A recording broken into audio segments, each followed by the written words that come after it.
నమస్తే అండి. నమస్తే. అసలు జ్యోతిష్యం అంటే ఏంటండి? మామూలుగా ఇది ఒక నమ్మకమా? లేకపోతే శాస్త్రమా? జ్యోతిష్కం అనేది ఒక వెలుగు. ఓకే. మానవ జన్మలో ఎన్నో కష్ట నష్టాలు పడతా ఆర్థికంగా అన్ని విధాల్లో ఉండి ఒక తెలియనటువంటి ఒక చెడు జరుగుతున్నప్పుడు జ్యోతిష్కం ఉన్నది, ఈ జ్యోతిష్కం తెలుసుకుంటే మంచి మార్గంలోకి వెళ్తాము, ఈ చెడు ఆగిపోతుంది, గురువులను సంప్రదించాలి, పండితులను సంప్రదించాలి అని మానవుడికి ఫస్ట్ ప్రథమంగా వచ్చే ఆలోచన అన్నమాట.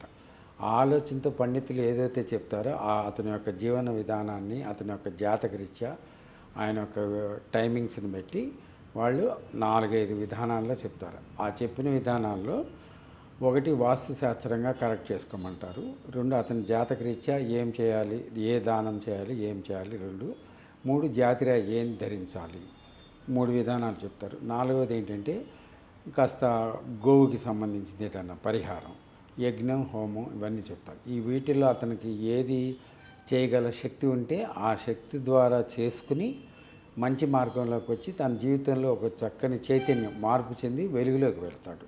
ఇవన్నీ జరగటానికి కారణం రాంగ్ రూట్లో ఉన్నప్పుడు, చీకట్లో ఉన్నప్పుడు, కష్టాల్లో ఉన్నప్పుడు ఈ జ్యోతిష్కం అనేది తెలుసుకోవటం వల్ల, మహనీయుల యొక్క వాక్కు వినటం వల్ల, వాళ్ళ ఆశీర్వాదం తీసుకోవటం వల్ల అతని జీవితం అనేది చక్కని వెలుగు మార్గంలోకి ప్రయాణం చేస్తాడు.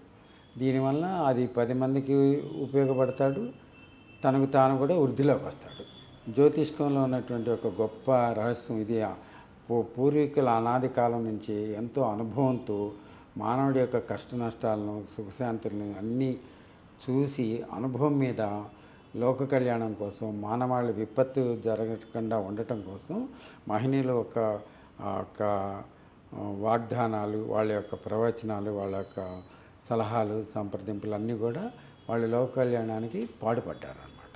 దీనివల్ల జ్యోతిష్కం అనేది ప్రతి ఒక్కడు నమ్మినా నమ్మకపోయినా పరిస్థితికి అనుగుణంగా గురువులను ఆశ్రయించి ఈ జ్యోతిష్కం అనేది చెప్పించుకోవటం, ఆచరించడం వల్ల మంచి శుభయోగాన్ని పొందారు తప్ప ఎక్కడ కూడా చెడుని ఆపింది కానీ చెడు జరగలేదు.